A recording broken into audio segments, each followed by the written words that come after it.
No, do not turn it on. Do not disturb. We feel special. Okay, let's go. I get distracted easily, and I'm just like, all right, let me make sure. Like, I'll still keep WhatsApp and other shit open, but that pinging Listen. sound, I'm like, I need to not. Mhm. I get distracted That's like fair. that. That's fair. That's fair. That's fair. That's fair. Oh man. Hey, hey. Welcome to another fantastic episode of Chopping It Up. Crunk Chocolate here with the show, bro. Sharpie Charlie. What What's up? What up, up? my What guy? up? Man, Hey. it's a beautiful Wednesday night, a great hump day. Excited to be here. I heard college football and I was like, I gotta come. I gotta come. So today we have a wonderful episode for you. I know I say this every single time we have a guest on, but it's just what happens when you basically bat 10 for 10 for 1,000 for every guest that you have. We just got it like that. But a very special guest today. Uh, we've had him on the lit stream, but now it's nice and intimate. There's no time limit. Well, there's no 15 to 25-minute time limit. He's fresh off of a Washington Spirit victory, so the vibes are high.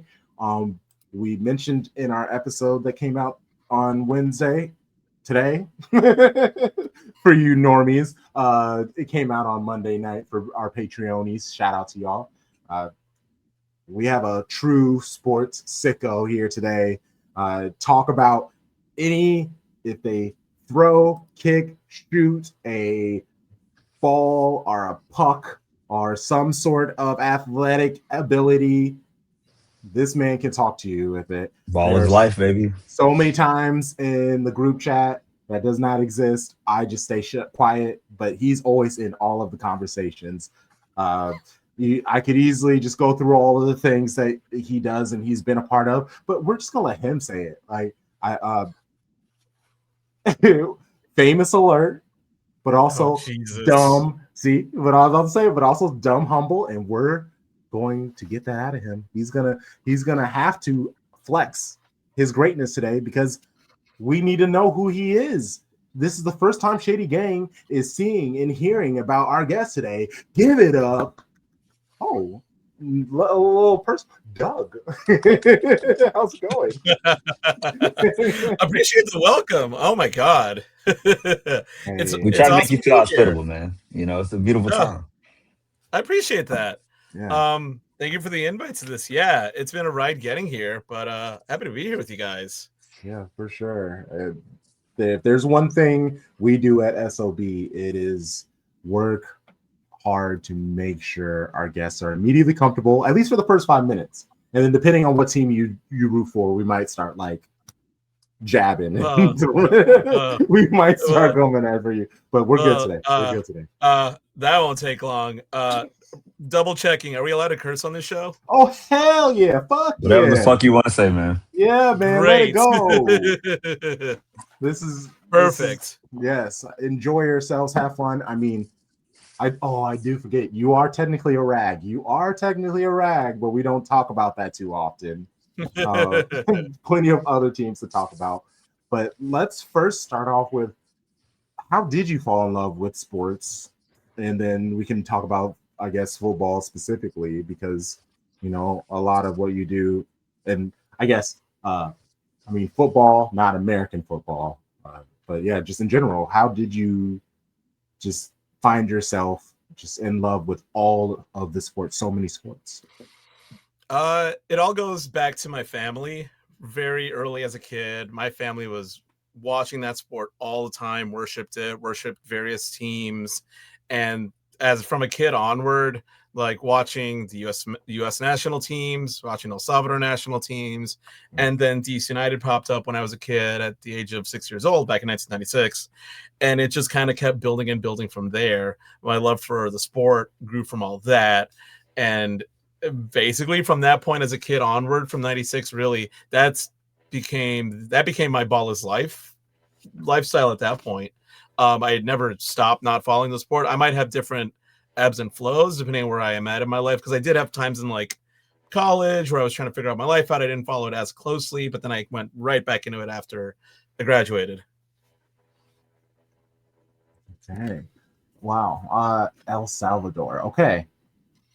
So what again, I'm not the most familiar with, I guess, El Salvador as a national team, but I feel like all of those teams that's CONCACAF, it's just like it's CONCACAF. Yeah. They're gonna make you earn everything. I guess who were the names that you're like, this is our guy for El Salvador? So I wish I could have seen him as a kid. I mean, because he was more my family, my mom, my grandfather's heyday. The guy that you'll always hear about when it comes to El Salvador national team is a guy named Mágico Gonzalez. He was a dude that absolutely balled out, and he was considered one of the greatest talents in soccer history. That dude played for Cadiz back over in Spain most of his entire club career. But he was touted enough that even Diego Maradona was like, that's the best footballer I've ever seen in my life. Like, he had that kind of accolade, and he was ours, man. So that's who literally almost every El Salvadoran you ever talked about the sport, they can name that guy. I wasn't as I was too young to have seen him at his height, but the guy I can associate, and this kind of ties into my DC United fandom. So I'm El Salvadoran American, so El Salvadoran family, but born here in the United States. And the guy that I consider like one of the legends back from when I was growing up was a guy named Raul Diaz Arce, both El Salvador national team player, absolute legend, and DC United legend. So you kind of had the 2-in-1 go, being like, when DC were the kings of MLS back in the day, you had a guy from El Salvador leading that team like no other, being an absolute maniac, scoring all the goals. So that was just like a time in our lives. It was incredible. Yeah, I could only imagine having that representation, especially because I'm sure you don't see it often on many teams. So to have like a person from the country and also on the team that you support, not many people get specifically lucky about that. It's to make things about Man City, like we joke about how we are like a mini UN. We have so many players from so many different countries representing, and Kuzanov, he's Uzbek, and City. Anytime you put anything about him on Man City social media, all it is just the Uzbek flag. It just like the support that people get because they're like, hey, I now love this team now because we don't really get that representation. So it's fantastic. And I quickly Googled him and nickname El Magico, the magical one, the wizard. Better than Maradona for YouTube clips, the best player you never heard of. I know what I'm gonna be watching comps after this. I appreciate that. Doug, can I ask a quick question? Go ahead. What part of the DMV did you grow up in? Here in DC, I've been born and raised around the U Street, Columbia Heights area my entire life. Oh, nice. Around that Northwest. area. Okay. Yeah, around that stretch is where I would say I was grown from. It was around the same neighborhood I've been in, just like moved from one building to the other down the street. And I've been there almost my entire life, barring college. Awesome. So for those that don't know, like DC split up into 4 quadrants: north and southeast, north and southwest. And northwest is like the largest quadrant. Like, it is where you will find a lot of people, a lot of culture. And so hearing that, I'm like, it makes sense. Like, I love the area. I teach in Southwest, but I've spent a lot of time up in Northwest. And so that culture is really strong in DC. And so my question to you is this: in the city, what was your first memory of, like, I know you said DC United around like 6 years old, 1996. When did you like say like, okay, this is gonna be my club, like for you as like a person? Ooh, good question. I mean, I was always around this club as a kid, but I think probably sometime after I graduated college, was getting back into the fold, that I dawned on me how much I could really make this club like that. Like, this is my club. This is the team that's so near and dear to me. They'd always, I guess, I'm trying to think of delineate this. There is definitely a time where I was following my family through the fandom of DC United as a kid, but there's this almost a dividing line of when I come back from college, much more of an adult, thinking for myself. And a lot of my family had kind of tapped out for various reasons, like people getting old, not having the money, and the change to Audi Field kind of turned off some people. And I just kind of thought, well, I'm still going to keep backing this team. So I thought I'm going to carry this torch onward. And that's kind of roughly, let's say like 2018, 2017 is when I started really getting back in the fold. And I was like, okay, this can be my club from here on. I should contextualize. I also interned for DC United for one season, for a few months, their last season at RFK, which I'm very grateful I got to do. Wow. That's awesome. Yeah. Yeah. We'll get to Washington Spirit, so I guess I'll bide my time. Because you pay attention to so many sports, I would like to ask you to almost like rank the levels of like your fandom, which can control your emotions the most, from like who first being who controls your emotions the most, what sport. You guess you don't have to say teams, you can just say sport and just go from the best to least. And you don't have to obviously name every team, but you know what are I guess the top four that control your emotions the most. That's really fascinating because someone kind of brought up this question to me the other day, except was asking me to rank teams, and even that was really hard to figure out. Soccer is going to be my number one. That's the one that will always get the biggest rise out of me from birth. It's always been that way. With all the club teams I support, the national teams I support, that will probably be entrenched as my personal number one. From there, it gets kind of fascinating. I'd probably go somewhere in between after that. Probably American football goes number 2, ice hockey number 3, probably basketball number 4, and then baseball number 5 is probably the order I'd go. It kind of goes in succeeding order of like when did I get into these teams, how good they've been, kind of gone all over the map on that front. A lot of it also is like my family rooted for the Commanders when I was very young as well, very early into that fandom as well. And then I personally kind of tapered off that during like the worst of the Dan Snyder operations, that I was just like, I quit. I just needed to get out of there. Once the ownership change happened, once the name change happened, once that team started getting good, I just thought, okay, you know what? Fuck it. I'm going to get back in the fold. This is great.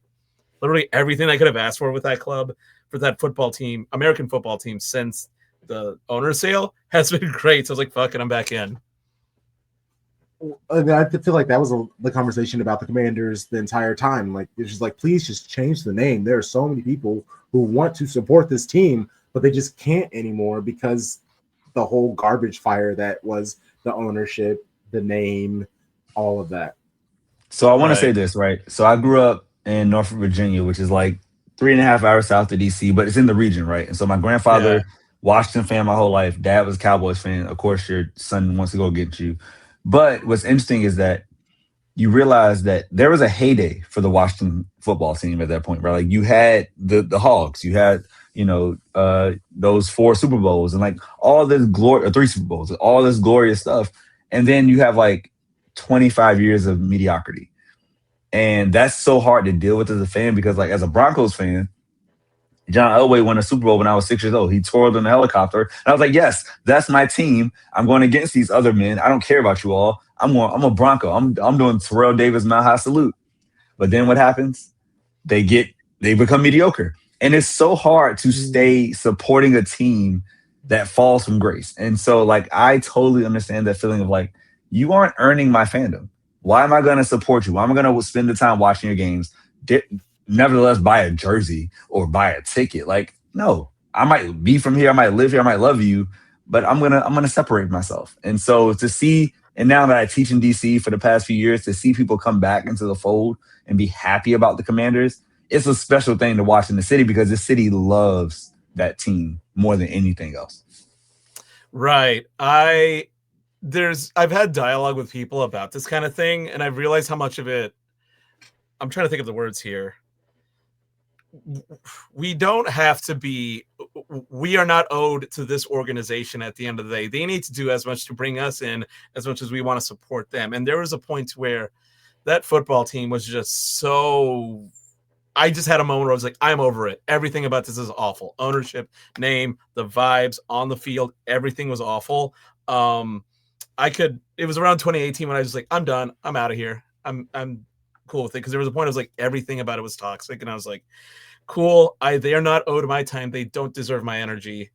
I'm good. I didn't pick a different team to root for it. I should also add to that because I did have some people ask, are you going to root for a different team? I said, absolutely not. Like one day, maybe this team will be better in the future. We'll see whenever that happens. But I was refusing to pick a different team to root for. I was like, I'll just watch NFL for chaos, which is great for that purpose. Yes, it really is. The game has gone insane, and yeah, Yeah. very similar with the Packers when Aaron that final like 3 or 4 seasons, like it totally threw me off the club, and I was like, I can't do this. I got City winning multiple trophies, and like I'm just gonna get. I had the Yeah. Celtics doing their thing. Yeah, there are so many other sports that you can just pivot and be like, hey, let's find some joy, shall we? Like, yeah, very Yeah. easy. Absolutely. And I can apply that line of thinking to other clubs in my area, but we can touch on that later. Perfect. This is a question that normally I asked earlier in the pod, but we had to establish. Actually, before we get to overrated and underrated, didn't even ask you. Okay, because you are such a man of many hats. I had you rank all of the clubs that control your emotions. Like we talked how you fell in love with the sport, but how did your producer? You worked with so many things, and through conversation, I've seen that you've worked with so many other things and places. You mentioned the interning with Washington. Uh, how did you get here? Like, what was your process? Like, where is your origin story with sports media? That's a really fascinating story because there is I'm trying to think how to put this right. It is not how I would have planned it. It's not how anybody should do it, but it just kind of became a happenstance situation. Um, it was funny because I majored in the arts and photography back at Guilford College, my alma mater, in undergrad. I studied photography there. I thought, oh, I would love to be a sports photographer one day. Kind of had the reality check early on by someone that actually was a pro. And I was like, And he ended up being right. He was like, this is a really, really insanely difficult industry to get into. And he kind of gave me the warning signs of what was happening. And I was like, okay, maybe I'm a steer clear because I would like my own future. Then graduating afterwards, interned with DC United, had that experience, which was really great. I worked on their video staff. Um, I interned in photography, but I minored in video production. So I thought, okay, I have this video experience. I parlayed that into building my career, worked at nonprofits, worked at a couple of political firms, supporting the Democrats, doing video for them, and then kind of kept this thread of video production going in different areas through my career. And then one day, while I was doing video elsewhere, I posted. So for people that don't know, there is a college football podcast called the Shutdown Full Cast that has existed for 10 years, give or take, maybe even more. It's had a couple different iterations. I posted fan videos, shitposty fan videos of that show on Twitter, and it got their attention. And I thought, oh, this is cool. And then one of the hosts asked me to work on a side project with her about the Georgia elections back in 2020. And I was like, shit, you're asking me? You want to do this? Me? Okay. Sure. Fuck it. I didn't know shit about audio production. But she was like, you know your shit. I was like, I'm not sure I do, but let's say yes anyway. And I just kind of went forward with that project. It ended up working out great all around. It was ground game Georgia, covered the elections that happened that year, maintained that relationship with the full cast crew. And then the next year in 2021, they said, hey, we're going to do a side project, a spin-off podcast of the main show. Do you want to be our producer for it? And I was just like, yes, hell yeah. I'm going to say yes to that immediately. This will be the 5th year I've been working on that show now, which has been great. It's gone through so many different forums and places it's been at, but I love working on that show. And then through my experience with that, that's when some of the folks at Kickback Media knew of my work with the full cast and knew of what I do in soccer supporter scenes locally and so far. And they just said, hey, we wanted someone with the video production experience and audio production experience and someone that actually gets soccer supporter culture. We were like, can we talk to you? I said, sure. 3 or 4 phone calls and video chats later, they were like, all right, you want to hop aboard? And I said, sure. I think that covers it in a nutshell. I hope so. That is incredible.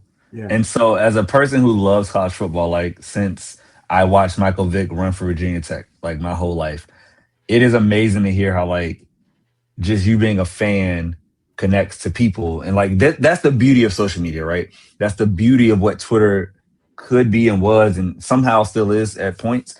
So to hear that story and to hear how these things happen, I'm assuming you're talking about Holly. Uh, Is yes, okay. Holly Yeah, Anderson. yeah. Holly Yeah, Anderson was Holly the Anderson is original what I thought. person Yeah, that yeah. reached out. Yeah. Yeah, yeah. And she's awesome. Like her, Spencer, Jay, the whole crew. Like just I listen to them.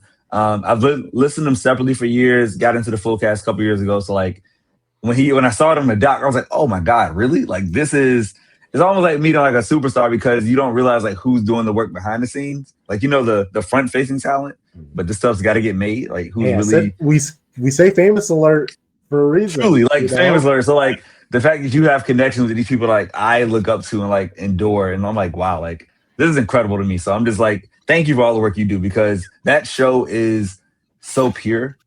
And it's like it's the idea of like what fandom is.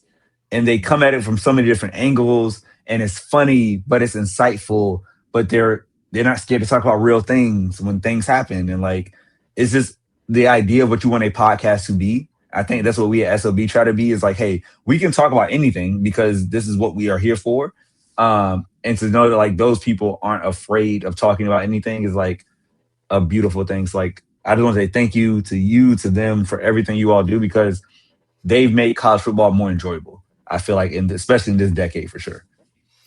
I don't know that I deserve that kind of flattery, but Jesus Christ. I'm not good about taking compliments, man. But I mean, it's such a fun show to work on, and I wouldn't change a thing for it. It can be hard at times just because we do it so late in the night, the After Dark version. But I've enjoyed working on that show so much, and will continue for as long as they want to have me. It's made me appreciate college football a lot more. I mean, because something to mention in all of this, I don't have a D1 team I root for. I came from a D3 school. Shout out to ODAC conference. Guilford College plays in ODAC. That's the only college football team I have. And people have asked me, oh, why don't you pick a college football team to root for? Do you have one? I have outright rejected that for years because I've told people I have enough professional teams that have already shortened my lifespan. I know what college football does to other people. I'm not getting into that shit. I love watching college football chaos for what it is now. After the age of 30, no one should pick a college football team. If you haven't already dedicated yourself or you don't like marry into it, there's no point because, like you said, it shortens your life. It makes you frustrated. Like as a suffering Virginia Tech fan, I have like now I'm on year like 8 of mediocrity. Like I'm struggling for 6-6, where for most of my life it was like 10 wins plus. And so just like from like 23 to 35, it's just horrible. Like I hate this existence. But I'm always gonna follow on Saturday. Like who do you play? The updates come to my phone, and like you get sucked in, and you can't leave it. Like there's nothing that's gonna happen on a Saturday. I'm like, I don't care about Virginia Tech. No, I do. Like I couldn't imagine letting like football 18 to 24-year-olds control my emotions. Like, bro, exactly, you have stats class on Monday, and you now have me pissed off. Like, what is going on? But what's the difference in footy though? Because if you're talking about players that are like 21, 23, and some they could be the age of D1 like players. 15 or 16. So like I get it. But it does like these children are like ruining or brightening my emotions. Like, they're ruining your Saturdays. I always just say blame it on the coaches. They're adult men, they can take it. Shut up. I mean, that man is fired now, but Mike Gundy had it right. He was like, I'm a man, I'm 40. Give it to me. Tear that coach in half. Tell him he fucking sucks. Tell him he ruined your goddamn weekend, or that he made it better. That's fair. That's real. Yeah. Keep it in perspective. And their contracts are guaranteed, and they never lose a cent. So yes, go at the coaches. Yeah, people. Go at the coaches. Yeah, that's why I'm like, I don't really like from a humanist standpoint. So for folks not listening, James Franklin was just fired as head coach of Penn State earlier this week, and a part of me understands like from a human aspect of like, yeah, no one wants to lose, no one wants to coach a bad football team. But do I feel bad for him considering the buyout he just got? Absolutely not. I don't feel bad for him otherwise. No, there's no pain in his game. Like, he's fine. And here's the thing. For those that don't know, because this is a footy podcast, James Franklin has a record of, I believe, of like something like 36-8 the last 3 years, or 34-8. It's really crazy. He's averaging like 11 wins a year. But really the problem is that he lost back-to-back games when he was a 20-point favorite. That has never happened in history of college football. And this is after like the biggest game of the season. They lose in overtime, double overtime, like really competitive, and then you just fall off a cliff. And You can't do that in college football. Like the backers, there's enough money to get you out. They will always fire you. I will say this for our podcast because this is a black show, people of color. Joel Anderson on the Ring always goes, "They will fire your black ass." And James Franklin found out. Like that is real life. Like they're like, you're not doing it anymore. The mediocrity being number 3 to Michigan, Ohio State, we don't want it. We want more, and we're gonna pay you to leave, and we'll find somebody else. That's how it goes. That's how it goes in that world. But again, getting $50 million for being a failure, I need that life. Like that is, I never thought that was goals until that happened, and I was like, okay, that's a goal now. Like I've heard some details, and I did see people mention, and the one aspect I will give some sympathy for is that there were people in the lead up to before he got fired. They were kind of saying really bad things and harassing members of Franklin's family. That we're not doing that shit. I will not support that shit. But for just saying, do I feel bad for Franklin outside that space? Broadly speaking, no.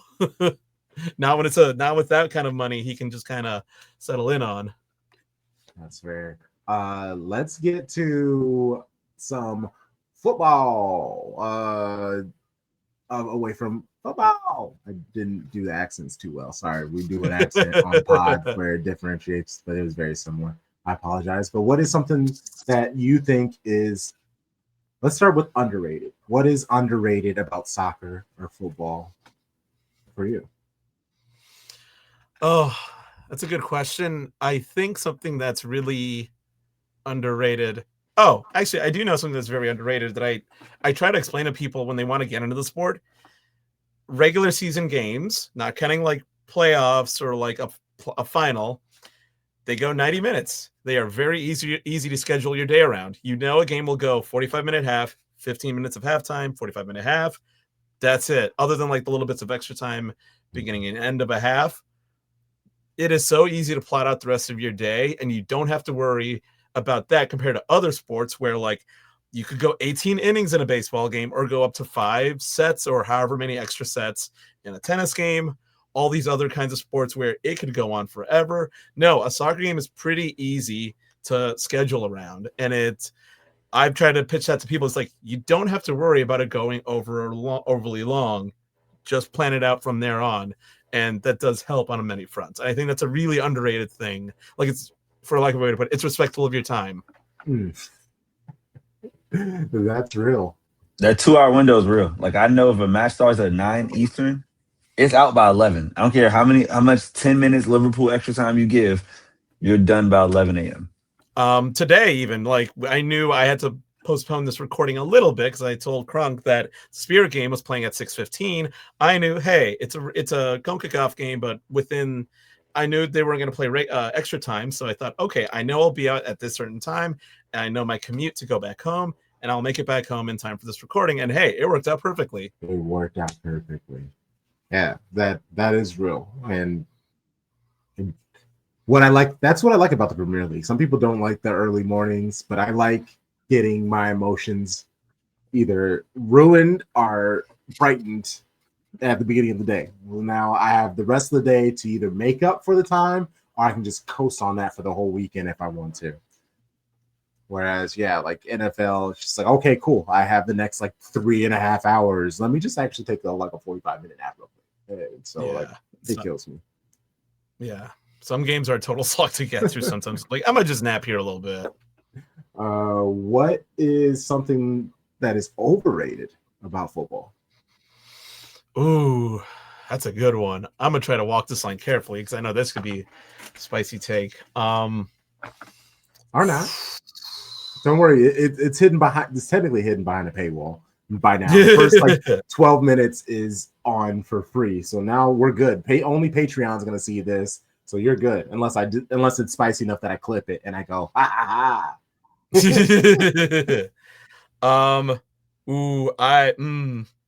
I'm trying to. I've had this conversation with someone. I'm like wondering if I want to go into it. I might just say fucking go into it. Let's do this.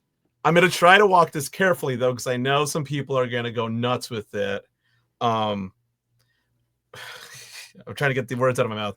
I don't think pro rel is the answer to everything that's going to fix problems with the sport in this country. I know Oh, there Let's are talk people that about it. think it's a silver bullet. It can do a lot of cool shit, but it is not by any means the end all be all answer to fixing some of the issues it has in this country. That's what I'm going to say is overrated, is that it's not the answer to everything. Because especially I was talking to someone about what USL is planning for USL Premier League and getting pro rel instituted. And there's obviously a lot of people that have very strong feelings about how much that's going to do better for soccer in America. It is going to be a big deal, and I think it's going to be cool to see, but I don't think that's going to fix all of the issues, because bad ownerships will still exist, and many of them will just say, we've seen clubs fold on occasion. Yeah, I've seen people try to have solutions that I don't think feel realistic. I've seen people say, why don't you just, they can just be reborn later. And I'm like, that takes way more effort than you think. And not a lot of people are going to be willing to do that. So it's details like that I think about in terms of like, yeah, if you wanted something on that sphere, it's the pro rel conversation. I'll go into it. Kronk, can I take us on a tangent real quick? Please go for it. So, Doug, like in that realm, if you were I hate this phrase because it's such a terrible phrase. Sorry. If you were the director of all of US professional soccer, all the leagues, MLS, USL, all the things, what would be your solution to make this, I would say, mirror what we see in other countries in Europe? Like your English football pyramid, your Spanish pyramid. Like, what would be the solution to say, hey, let's bring everybody together and make a product that is comparable to the rest of the world? The thing I think about in all of this is that you've got to have football people in the roles of power in the executive positions that know the sport. One of the issues I think about that I've seen all too often in these conversations is that you get people from other sporting backgrounds that don't know soccer culture at all making the final says on these things, and it absolutely does harm the product in the long run for both from the league level and individual team levels. It fucks up so many things. You need people that are willing to both make smart footballing decisions and invest the money to make this all go. One of the coolest examples I've seen has been, again, to bring them up, USL's been cooking with groups like Vermont Green, Portland Hearts of Pine. They've been having some really cool situations brewing. And that's because they've got smart executive leadership and groups willing to put in the money to help cultivate that. And I'm going to add a third point to that is connecting with communities around there. One of the things that's made the spirit so special around here is that they've been doing, not perfectly, I can still critique them, but they've been doing a really good job of connecting with the city of DC better and better in the times when we really needed them. And that is reflecting more and more into the stands over the course of time and making a real impact in the energy, the atmosphere, things around here.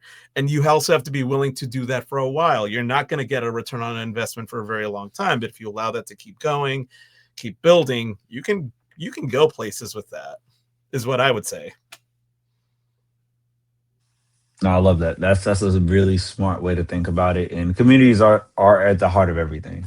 I know, like as a WNBA fan, what happened over there in the Bay, right? The Golden State Valkyries took over. They set attendance records, and they weren't like a top 4 team. They just made the playoffs, but it was the best expansion team ever. They had, this incredible sellout streak. They had all the season tickets. So like, because they bought into the community and people felt like, hey, I want to support them. And now we know, like, hey, we have something building here. So yeah, that community element is under. I think I get super on the podcast, super capitalist, but you have to have a heart, and that heart now it leads to the dollars. Don't get me wrong; like it's not cheap to go to a game. My roommate went and she had to pay a pretty penny, but you have a reason to go, and people will spend money where they feel appreciated, and so like those things truly go hand in hand. Absolutely. I'm trying to think of the way to do this right. It's like, yeah, we live in a capitalist society. These owners are going to want to get their money back. But in some respect, you can show you also do give a shit and invest in parts in the communities around here. So, and you also, that's the kind of thing where I think about locally, certain clubs have gotten it right. And locally, certain ones have gotten that wrong, where they just want to throw money around or not throw money around and don't have the foresight to see the roots taking place and growing from there. I could go on something about that locally here, but I'll spare us that conversation. Okay, so that just means we have to have you back. So then you don't have to spare us with that conversation because I definitely would like to hear it. I live in an area where I don't have any sports teams. I don't have even. I have a USL 2 team, but I think it's like 3 hours away. Like, then even then, like they're a fun team. Like shout out to the Des Moines Menace. But it's like that's really all I have. I have to drive 3 hours to Chicago. I have to drive 3 hours to Des Moines. And again, I don't have anyone around here. I'm not able to see what these teams are doing for the local areas. Like I'm always like starved for these conversations. That's why I liked chatting with so many of you people, because y'all are so entrenched in it, because you've seen levels of growth or decay, unfortunately, depending on where you are. Whereas I'm just kind of watching from the outside and trying to pick up pieces where I can. And we'll just have to do back, especially the Washington area. It's a hub for a reason. Like this, so I can only imagine some of the situations. I mean, speaking of any of that, before we were recording, I was listening to D'Angelo. This is not for nothing. And so I was just like really bummed. So this has actually been a really nice conversation because that whole stuff, it's one of those things you never really know how much you care about something, and unfortunately until it's gone. And like just me. So I was like a kid when he was, and not only was I was like a young boy, so like I low-key, like I liked his music, but I was like hating. I was like, all these girls going crazy about this dude, like my little nerdy ass. I was like, now I'm like grown up. I really feel his music now as an adult and stuff like that. It's like, bro, his music really was great. Oh man, that caught me by surprise. And like I do this thing where we play an album every day, and I just say, you know what, rest of the week he had 3 amazing albums: Wednesday, Thursday, Friday, Brown Sugar, Voodoo, Black Messiah. And of course, you find edited versions because I'm teaching teenagers, of course. But we just skip those songs that, we won't play How Does It Feel. But it's amazing to know that one man who, again, my proud state, Commonwealth of Virginia, is someone who has such an impact on an entire genre of music. Like the neo soul movement, you see D'Angelo, you see Lauryn Hill, you see Erykah Badu. He's one of those pillars of the movement. And I feel like it's a beautiful thing to share culture with kids, because they'll say like, oh, my auntie plays this, or my mom likes this music. I'm like, great. This is what I'm talking about. Or if you don't know it, now you've been exposed to something. And so like that, when you said it, Crunk, I'm like, man, like that, it hit me out of nowhere. You get the notification like, wait, 51? Like I'm 35. It puts life in perspective. It's like, oh my God, like 51 is not that far away. I want to continue to enjoy life way past it. But again, not everyone's guaranteed that. So it just put things in perspective. Like, hey, how can I make sure that every day I'm living the life I want to live? Because we genuinely have no idea what's going to happen. So yeah, RIP to D'Angelo for sure. Oh man, rest in peace to him. Yeah, being online for all the tributes that have been coming in has been something else to witness. I didn't get to appreciate him as much as I should have been. I was like, man, I didn't know how good we had it, and it kills me. But I'm going to try to do the best I can and really appreciate his music that we have. He's gifted us that for the rest of our time here. Exactly. Like it honestly has me being like, especially after that like faux warning about Dolly Parton. It's like, do I need to start listening to Dolly Parton now? Like that's how I am. I'm just like, dang, do I now need to start listening to other people that the guy I came to really appreciate after he passed as well, and I don't know why it clicked this way. After MF Doom passed, I didn't really grasp like, damn, I didn't appreciate how good we had with him on this earth, and it hurt so much that I didn't start appreciating him until after he left us. And that's the beauty of art, though. Art is timeless, and it always gives a window to an era, to a person, to their realm of creativity, and that stuff truly lives beyond you. Like today in class, we talked about Basquiat because we were doing it last day of Hispanic Heritage Month. He's part Puerto Rican, and the kid was like, "Wait, like I saw that on a T-shirt." I'm like, "Yeah, this guy didn't start just being some famous person. He started from the streets." Started from graffiti, and it built up to now being at one point the most expensive painting ever sold in America. Like your art can live beyond you, and it truly speaks way louder. Sadly, sometimes louder when you leave us than when you're here. Right. Whew, I man. love that. Well, this is nice. This is a nice little conversation fit in all of this sports. Let's talk about the spirits, because Hey. uh, you you are a spirit match goer. You have traveled for them. You were there showing, holding things down. Um, Shout out to the Rose Room Collective, out here. Uh, why do you think it's so important to be going to these matches live? Like, what is so important of the match going experience that hits you, connects with you? Um, ooh, there's a lot to be said there. There's no other experience than what it's like to go to a game on site in person, and especially the setup that we have at Audi Field. It's pretty great all around. They play at a stadium that's publicly accessible. They used to not play in a stadium that was like that. The quality of soccer is fantastic. I am hoping to everything at the time of this recording. We saw Trinity Rodman get hurt. I am hoping to everything she's okay. It's been a privilege being able to watch her play soccer in our backyard for all these years. I was like, man, I can't believe. I have times I'm like, damn, I can't believe she plays here. This is amazing. And then try in terms of supporter scene, Spirit Squadron have a lot of awesome people in there. And there was a time back when Rose Room Collective was formed, that there were things lacking in the supporter scene there that I felt needed a change. And I got inspired by some friends across the US soccer scene. Shout out to Black Fires. They're some of my favorite folks are in that space out there. I love them. They were one of the huge inspirations for us forming Rose Room Collective, because I thought, you're in a city as diverse as Washington, D.C. I didn't see exactly a lot of representation of our kind in leadership meetings and the stands and stuff like that. And I thought, okay, this has to change when you're in a city like this. So that was one of the reasons we formed that crew in the first place. And that has helped steer the ship with the organization and the supporter scene to a better spot where it is today. It can still improve, but it's even better than where it's been in the past. So yeah, a lot of those, that is a long-winded way of saying it's because it's fun. It's because it's a good time out there and the vibes are great. Yeah, and that is very key. That is very important to any live experience.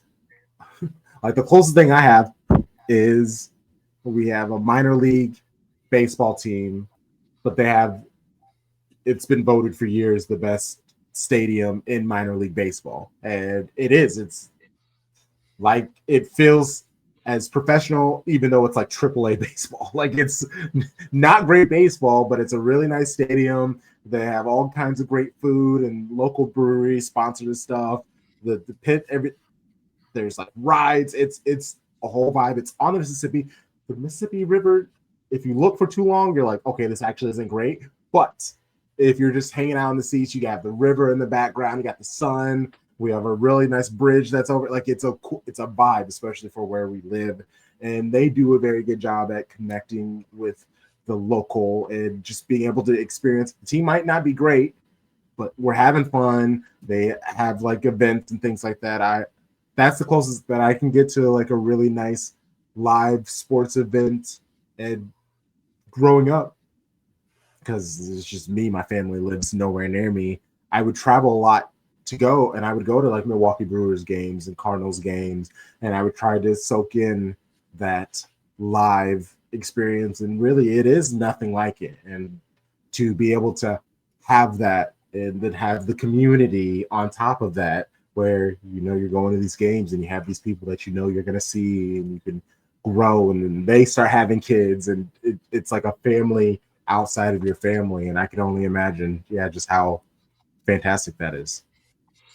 That kind of goes into the conversation we were getting at earlier. It's like if these ownership groups and executives are willing to take the time to grow these fan bases, let the people come through, grow their affinities to these teams, the generations that will continue to support these teams and have more people around their orbit also willing to invest in these teams will continue to grow.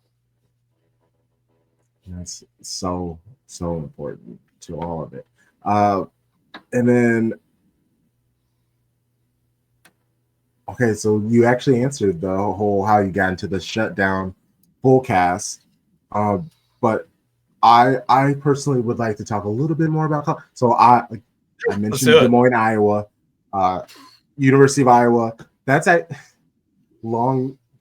That's how I became a City fan. I've always been a supporter of a not great team.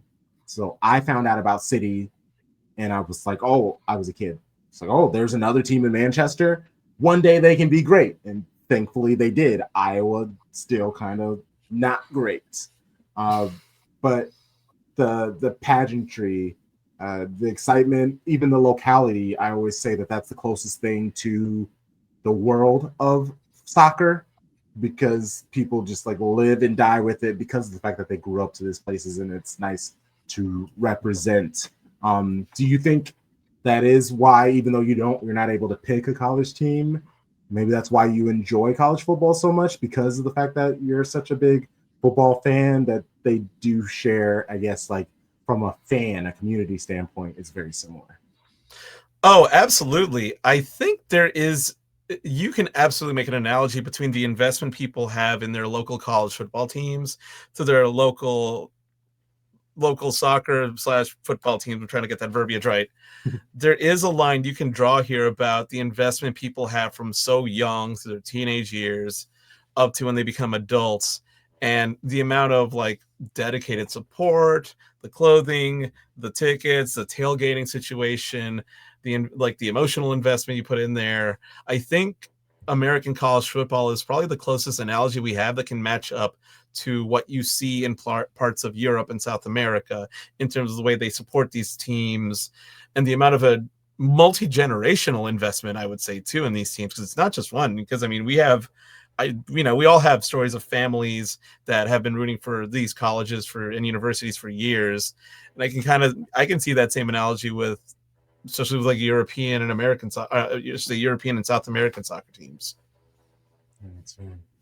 Well, I guess, is there anything in the college football world that you do want to talk about? I mean, we've had you for a while. I don't want to hold you any longer. So, is there anything that left that you were like, hey, I actually really wouldn't have minded talking about this? Damn, that's a great question. I don't even know because I do feel like we kind of covered a lot of ground. I'm trying to remember. Wait, I got one. Hockey. That guy. Oh, Tell people who are oh, watching the video, Wilson 43. What does that mean to you? oh! I should have thought about that. So this is a Caps jersey, one of the teams that I've been a fan of for forever. When I mentioned that hockey would be probably like the number 3 on my list, if I actually had to rank teams, the Caps would be really high in the list of teams I've been invested in for so many years that have taken many years off of my lifespan. But holy shit, when this team won in 2018, that was so meaningful in ways that I still struggle to put into words. To celebrate lifting that Stanley Cup was incredible. This jersey behind me, Tom Wilson is my favorite player on the team. That everyone's going to mention Alex Ovechkin. I am a big fan of Tom Wilson. He is very famously a player that he's the kind of player you love to have on your team. You absolutely hate the shit out of him if he's against your team. Unfortunate for everybody else, he's a combination of giant guy that knows how to handle a stick, that's pretty quick on his feet, and knows how to shoot. And the problem is that's a very rare breed to find in hockey. And he also knows how to fight. He can throw it out of the gloves and beat the shit out of someone. You can find whole compilations of Tom Wilson fights online. Ask any other NHL fan base. They absolutely hate him. They hate him to death. From everything I know, he is absolutely a wonderful human being off the ice. Like, he's a good person. He's just kind of that unfortunate case of like, I'm glad he plays for my team, because if he's against your team, you're going to hate the shit out of him. And I will add, well, I'll add one last thing. Last night was a Hispanic Heritage Month game between the Caps and the Tampa Bay Lightning. He scored a goal and an assist, and he got player of the match for that. Shout out to the Latino ally, Tom Wilson, coming through on Hispanic Heritage Night. Hey, love that. That's why I wanted to get in there. I know that jersey was there for a reason. It wasn't just by happenstance. I was like, people need to know, what does Wilson 43 mean? Because this guy is an icon in the DMV for the Caps. And I went to my first Caps playoff game last season. It was a win in the first round, I think. Like, it was awesome. It was cool.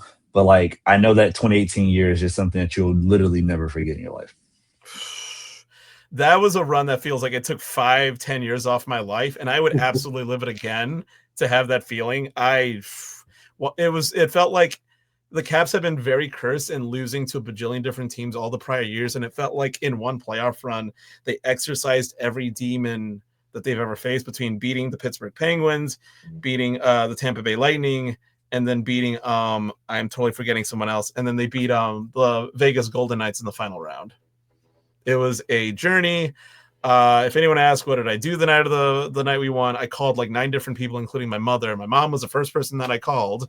Just said, "Holy shit, I can't believe we won." I'm sobbing on my fucking phone. And then I kind of, I don't know, drinks were had, went time traveling. Don't know when I got home. I know I was looking at my phone around 5 a.m. Don't know when I got into bed. I love that. That's a perfect story. That's all. That's what we do here at SOB.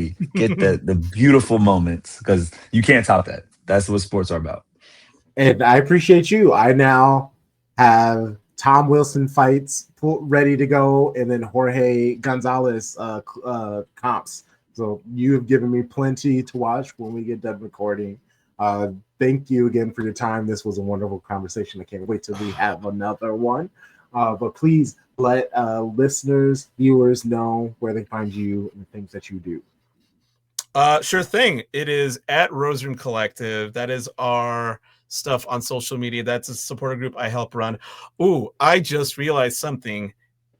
Can I give you guys a slight exclusive on something? Please. This might have to be edited. So there's a jersey Reyes-Ceron Collective is going to debut in very soon. Certain spaces are already aware of this, and it's in my closet right now, and I can grab this. I apologize. You're please, fine. By all means, we got time. No, it's great. Go. Yeah, no, please. Yeah, take your time. I'm gonna leave my rush. I'm gonna leave my camera. Yeah, do please, whatever you got to do. We're excited. Look at this. Hey. Oh, goddamn. Oh, baby. Oh, that's fire. Goddamn. I love the sheep. The one black sheep. Oh, that's fire. Oh, that's so dope. So Reyes-Ceron Collective is going to be debuting a new jersey very soon in partnership with Icarus and the Black Women's Player Collective. Oh, nice. We have been holding off on announcing it because we have new photos that we want to launch this nice for social media, and we had some friends of ours willing to pose for it, including myself. And this is going to be sometime very, very soon. Literally, I just started getting emails about it. It's going to be sometime either this week or next week. It goes on sale on Icarus because I knew that timeline is coming up very soon. Wanted to tell people about this jersey because I'm just like, damn, this looks nice. It does. Shout out to Aaron Bland. He is one of the co-founders of Reyes-Ceron Collective, who did 90% of the work on this. He designed it. He did a lot of the communications with Icarus and the Black Women's Player Collective and putting this together. I just tried to help where I could because he had the vision. He wanted to follow through on it. And finally, we got the studio shoot done, and it came out amazing. And I was figuring, like, hey, I want to let you guys have this little exclusive out here on you because I haven't posted about it anywhere else yet on my social media. I figured, what the hell, let's get it out there, because especially because by the time people start listening to this, it should be out, if not this week, next week. Yeah, this will be out next week anyway. So we love that. In worst case, you can also just let me know when I can share the clip, because this is great. And shout out to Black Women's Players Collective. I'm in talks with trying to get them on the pod. I've been trying to get that situated, like a good time that works for both of us. Doing great things. That kid that's meant. Yeah, Aaron has had this vision for such a long time now. It took many, many months of design work, communicating with Icarus and the BWPC to get their sign off on it, but it's all coming together really nicely. And I'm really excited. Like, it looks great. I'm excited to see people to see it in person. Some members have already started wearing it out at Audi Field. Certain ones, shout out Marissa, shout out to Rashi. They've already been rocking it at games, and they've been getting people asking, like, whoa, what is that? Where can I get this thing? Well, that's going to be very soon. Yes. And shout out to Icarus. They do great work. Incredible work. That's gorgeous. that's the other thing. The quality from Icarus is awesome, and I love what they produce, and I'm really happy to see how this came together. Shout out to Aaron. Again, Aaron Bland, one of the co-founders of Roseroom Collective. He did like 90% of the work on this. I just tried to help the little levers where I could pull to help get this to the finish line. Love it. Well, I mean, other than Rose Room Collective, is there any other places where people can find you and the things you do? I work on Shutdown Fullcast After Dark. I also work for Kickback Soccer Media. So I produce Kickback Committee every week. I do the Happy Hour show that goes live on Thursdays at 5:30. And I can also be found on my personal handles at Reyes-Ceron on Blue Sky and Instagram. Love it. All right, Shady Gang. I know you had a great time. We will see you again sometime soon.